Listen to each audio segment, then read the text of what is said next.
សួស្តីមិនមិត្តសិក្សាភាសាចិនទាំងអស់គ្នាយើងវិលជួបគ្នាសារជាថ្មីម្ដងទៀតហើយសូមស្វាគមន៍មកកាន់ Facebook ឬក៏ YouTube ខ្ញុំបាទ Learn Chinese New ទាំងអស់គ្នាបងប្អូនថ្មីអីកុំភ្លេចចូល Like Share និង Follow Subscribe នឹងបានវីដេអូចែករំលែកអ្នកដឹងភាសាចិនយើងរាល់សប្តាហ៍ឬរាល់ថ្ងៃទាំងអស់គ្នាហើយយើងមកសិក្សាវិភាគតកនឹងការអាចរណទ្របការទិញដូរដីធ្លីទៅវិញនេះពីដំបូងនេះគឺហ្វាងតិឆានហ្វាងតិឆាននេះគឺអចលរណទ្រប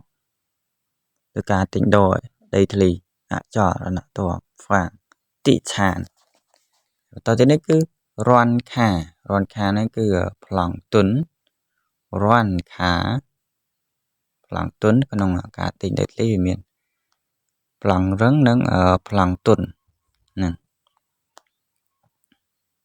មើលបន្តទៀត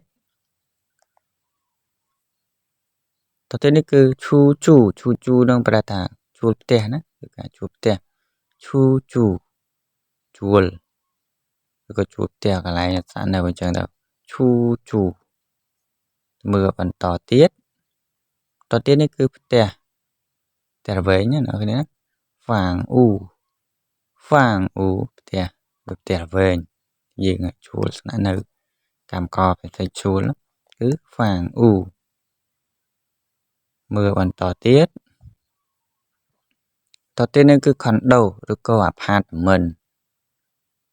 ភាសាចិនគេអានថាកុងអ៊ីខុនដូឬក៏អាផាតមិនកុងអ៊ី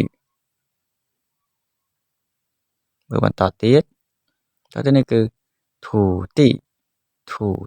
ដីឬក៏ដីធ្លីដែលយើងធ្វើផ្ទះស្នាក់នៅនោះ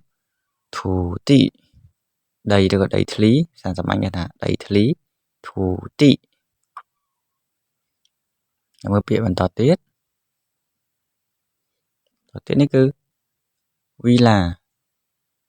ពីសុនោះគឺវីឡាណាគឺវីឡា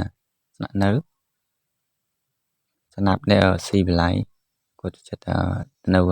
ផាតមិនក៏វីឡាពីសុបន្តទៀតនេះគឺទៀនភូគឺហាងណាហាងទូទៅទៀនភូ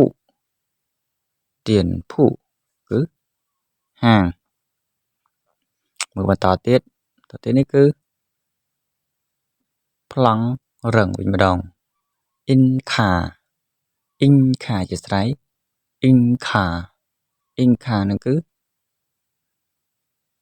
ប្លង់រឹងអ៊ីនខាថ្ងៃនេះមានប៉ុណ្ណឹងពាក្យសិនហើយនឹងឆ្លាតជ្រាវបន្តទៀតហើយខុសឆ្គងយ៉ាងណាសូមខន្តីអភ័យទោសជួបគ្នានៅវីដេអូក្រោយទៀតបាយបាយជជៀន